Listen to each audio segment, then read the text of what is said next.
Thank you for your patience. I am back. My school schedule allows me to come to these meetings for a while now. Thank you.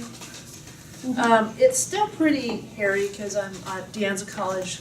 I just completed their 516-hour program for certification in massage, and there's 3 parts. I completed the first part, and I've got some extra classes I'm taking for good knowledge that will take me towards the second part automatically. So I might as well finish the second part, or who knows, I might do the third part, which is an AA degree in massage therapy at De Anza, which essentially is about 1,000 hours. So I'll be preparing for my certification exam, state of California, this summer, probably late summer.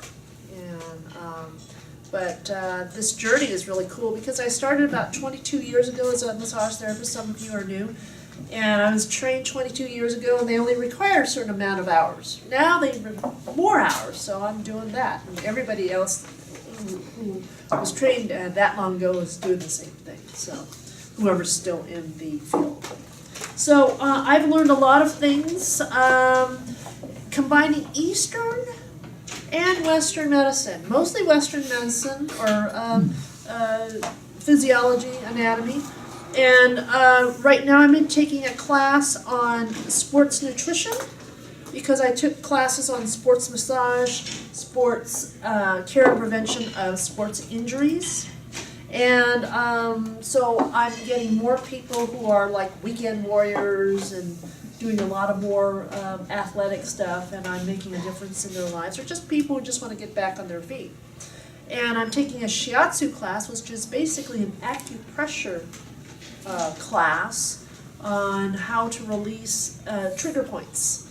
And trigger points are basically sore points in your body. And I talked about it briefly about a year ago or so, whenever I was last speaking. And how important it is to clear your body of scar tissue, which basically scar tissue is like you get a little owie, you get a cut. Like I got a burn right here from accidentally touching the curling iron, and it's like, oh, that hurts, and it started turning into a little blister and stuff, and so therefore it's left a little scar. Well, that's just a scar, all right? And that's just a little example of what happens when you injure your body. Your body has its natural processes of repairing. So how does that relate to massage? Well, if you are everyday life, stress, this valley is job security for me.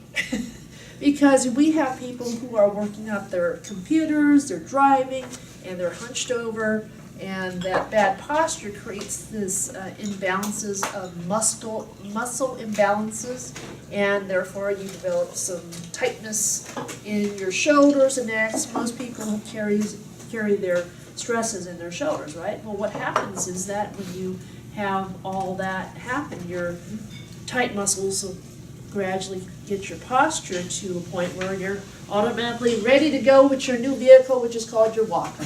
Well, we don't want that to happen. We want you to keep you upright and flowing. That's why my new tagline is keeping you flowing in life, and I'm still working on that. So what does that have to do? Well, if you leave scar tissue to go too long, and you have this little ache or pain, and it goes on, you don't do anything about it, and all of a sudden you say, oh my God, I have to go to my doctor, and the doctor says, oh, you have to have surgery. Well, just cut it out, right? No. Go with the conservative approach first. So scar tissue, if you leave it go, it will progress to get more and more and more. If you don't, and it goes deeper. And it goes from a scar tissue to an adhesion. Well, what does that mean? Adhesion. It seems like it implies that something is kind of stuck. All right. Now, if you leave it go further, it becomes what is called a trigger point. And in massage lingo, that means it's a big, bad adhesion, which causes a lot of pain that refers down other parts of your body, like down your leg or your arm or whatever. That's when it gets pretty bad. In line with traditional Chinese medicine, which I'm studying right now, is you want to keep the pathologies at the surface. So when I see my acupuncturist, she does all these therapies on me, and she tells me, you gotta keep a cold at the surface. Let's say when you get a cold, you get it at the throat, right? Sore throat, little nasal, you don't want to get it to the lung, bronchial. That's when it gets deep. So how does that relate to massage? Well, I'm doing more and more therapies with manual therapy and using little tools that I learned from my acupuncturist and things that I've learned along the way from other expert manual therapists. I took a nerve impingement class taught by one of the top sports massage therapists in the country, and he was promoting using cupping for releasing adhesions. And what is cupping? Well, cupping is these little cups here. And usually by acupuncturists use these in like little cups, and they light a match underneath, and then they put it out, and that creates a vacuum, which creates suction. The suction then brings up blood, old metabolic waste to the surface, and you get this bruise. Made famous by Michael Phelps, Olympic swimmer, and he had all these marks on his back. So he made cupping popular, not popular, but actually people were more aware of it, okay? So what that does is that he's getting all that metabolic waste that you can get sore muscles, lactic acid, that stuff, up to the surface.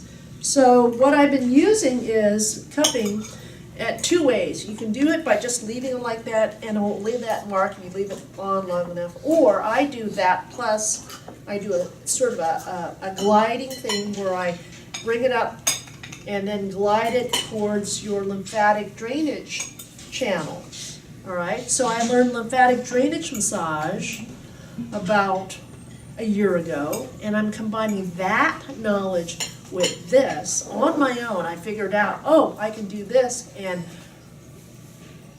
basically lift, it's called lift and separate, lift the stuck tissues and get all that gunk, we call it muscle caca, back into the lymphatic drainage channels, where then it will flow into your lymphatic lymph nodes that are located in concentrated areas of the body, such as your groin, your armpits, various other parts. And so it gets it out of your way and you feel flowing again.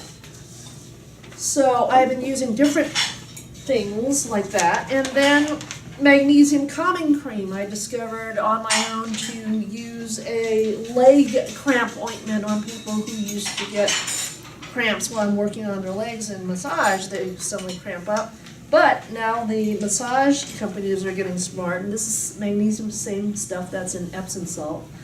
So I use this as a muscle relaxant when I'm doing massage. And here is in chiropractic, they use these devices called Graston, and they're like stainless steels. You use it as scraping tools to loosen up adhesions.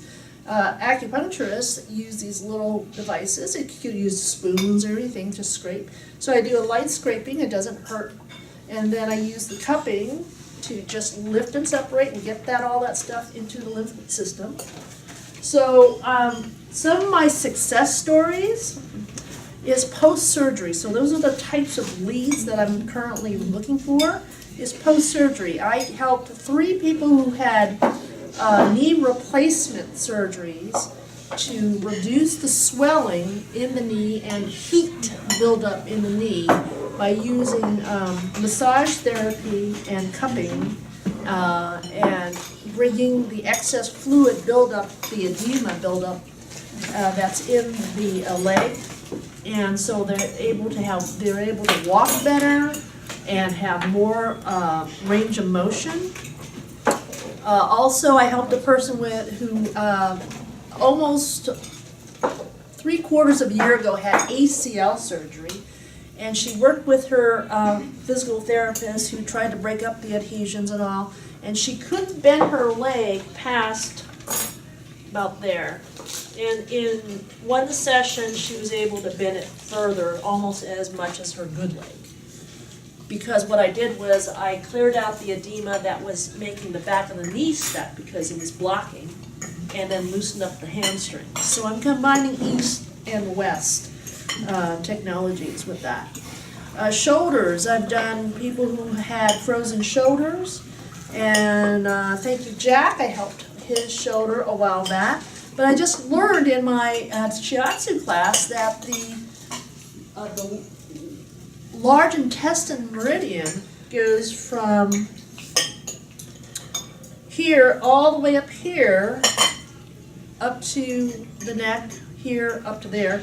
And one of the symptoms of imbalanced meridians along different bodies for the shoulder is the large intestine meridian. It goes right here. One of their symptoms is of unbalanced symptoms is an inability to raise the arm over the shoulder. So now I'm going to be combining that knowledge, releasing trigger points along the meridian lines, in addition to my myofascial therapy and neuromuscular therapy modalities that I'm using. So I'm really excited that I'm learning the east and west, and I'm blending it together. So I'm feeling that I'm getting more holistic in terms of my practice. And so the importance of getting clear body after surgery. Usually, rule of thumb for surgical procedures to have massage done is 6 weeks after. And I've also learned how to do scar massage on incisions after 6 weeks. So I combine that plus the lymph drainage methods and cupping, and with all that I'm helping people become more mobile. So usually I run over, but I just wanted to keep it simple to tell you what I've been learning, and I'm really excited because getting these different modalities, bringing it together and helping people go out and become more mobile and less in pain, and that's been a gift. Yes. So the three things are one, scar tissue, then adhesion, then edema? Trigger point. Trigger point. The third one? Yeah. So that's the deepest of the scar tissues. If the body first creates scar tissue, then if it gets worse, it's adhesions, and that's where things get stuck and you start to feel a little tight and maybe a little painful. And when it gets really painful, when it gets really deep, then you have trigger points. But you can release those trigger points several ways, and I'm learning a bunch of ways, combining both east and west. That's it. My time's up. Thank you.